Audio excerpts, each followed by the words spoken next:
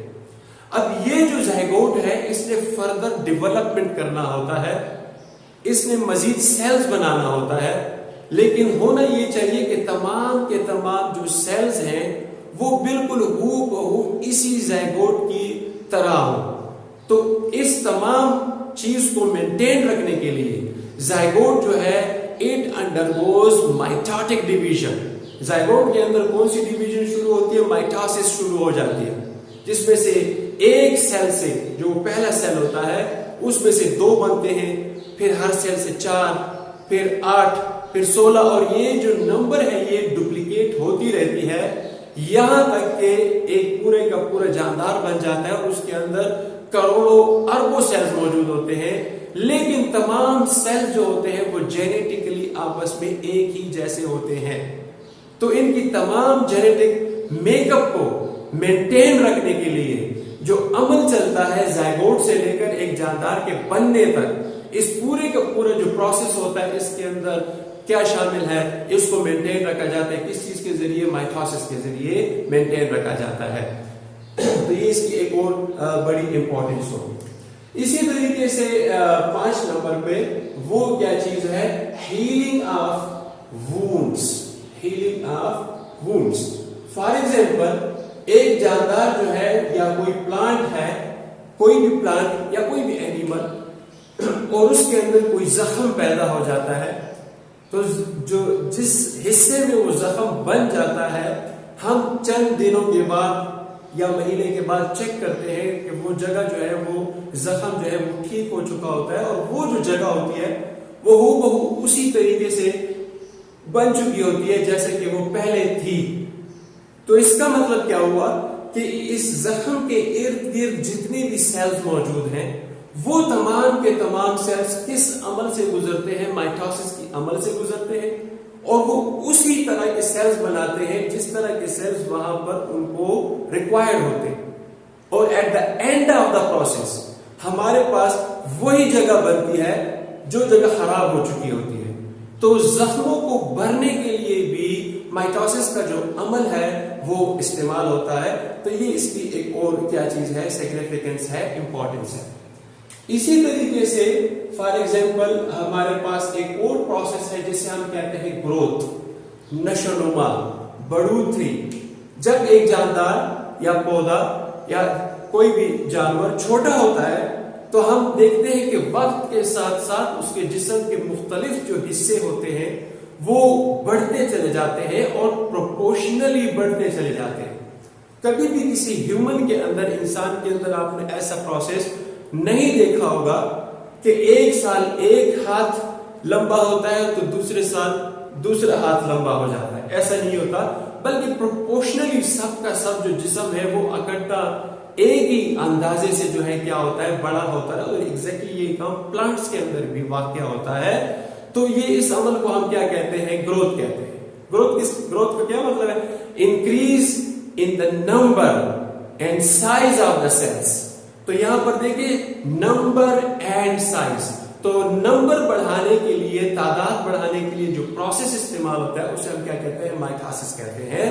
تو مائٹوسس جو ہے کسی بھی جاندار کو بڑھانے میں اس کی نشو و نما کرنے میں بھی کیا ہوتے ہیں استعمال ہوتے ہیں. مائٹوسس جو ہے سومیٹک سیلز کو بڑھانے میں بھی استعمال ہوتے ہیں. سومیٹک سیلز کا مطلب کیا ہوتا ہے جنرل باڈی سیلز. جسم کے جو سیلز ہیں ان کو بڑھانے میں وہی گروتھ والی بات ہوگی لیکن بہرحال آپ اس کو ایک الگ ہیڈنگ میں لکھ سکتے ہیں to increase the somatic sales.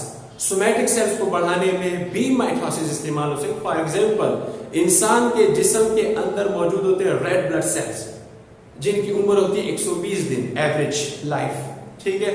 اور ہر سیکنڈ کے اندر انسان کے جسم کے اندر لاکھوں کی تعداد میں ریڈ بلڈ سیل جو ہے وہ مرتے ہیں. لیکن اسی وقت ہر سیکنڈ کے اندر انسان کے جسم میں لاکھوں کی تعداد میں نئے ریڈ بلڈ سیلز پیدا ہوتے رہتے ہیں، جس کی وجہ سے جو بلڈ سٹریم ہوتی ہے اس کے اندر خون کی مقدار جو ہے، بلڈ کی مقدار وہ ہمیشہ کانسٹنٹ رہتی ہے.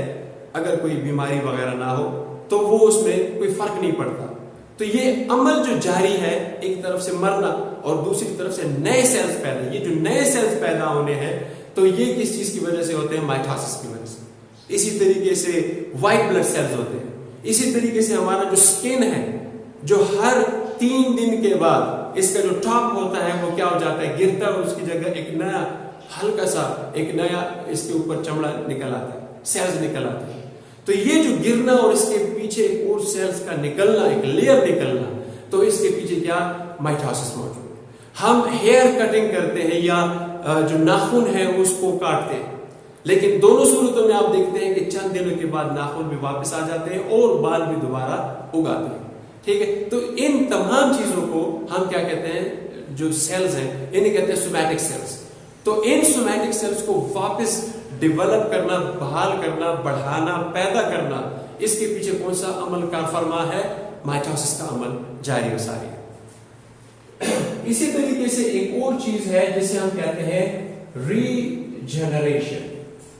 ریجنریشن کا کیا مطلب ہوتا ہے؟ the ability of an organism to produce its lost part. جو حصہ اس کے جسم کا ضائع ہو چکا ہے وہ حصہ دوبارہ پیدا کرنا، اس خصوصیت کو کیا کہا جاتا ہے؟ ریجنریشن. ریجنریشن کا جو پروسیس ہے، حالانکہ ہیومن کے اندر، انسانوں کے اندر بہت سلو ہے، بہت کم ہے. یعنی فار ایگزامپل ہم صرف سکن کو ہی ریجنریٹ کر سکتے ہیں، یا بالفرض جسم کے اندر آپ کا جو لیور ہے اگر اس کو کاٹ دیا جائے تو وہ اپنے آپ کو ریجنریٹ کر سکتا ہے. تو جسم کے اندر بہت کم حصے ہیں ہمارے جو ریجنریشن کر سکتے ہیں. باقی اینیملز فار ایگزامپل آپ نے وال لیزرڈز دیکھا ہوگا، چھپکلی دیکھی ہوگی. اگر آپ چھپکلی کی دم کو کاٹ دیتے ہیں تو چند دنوں کے بعد جو چھپکلی ہوتی ہے وہ ایک نئے دم کو کریٹ کرتی ہے. اسی طریقے سے اسٹار فش آپ نے دیکھا ہوگا جس کے 5 آرمز ہوتے ہیں. اگر آپ اس کا کوئی بھی آرم کاٹ دیں تو چند دنوں کے بعد اس کا ایک نیا آرم پیدا ہو جاتا ہے. اسی طریقے سے کچھ اور ورمز ہیں، اگر آپ اس کو کاٹ دیں تو جو انٹیریئر اینڈ ہوتا ہے وہ اس کا پوسٹیریئر بناتا ہے، اور جو پوسٹیریئر ہوتا ہے وہ اس کا انٹیریئر بناتا ہے. اب یہ جو تمام پروسیسز ہیں اسے ہم کہتے ہیں ریجنریشن.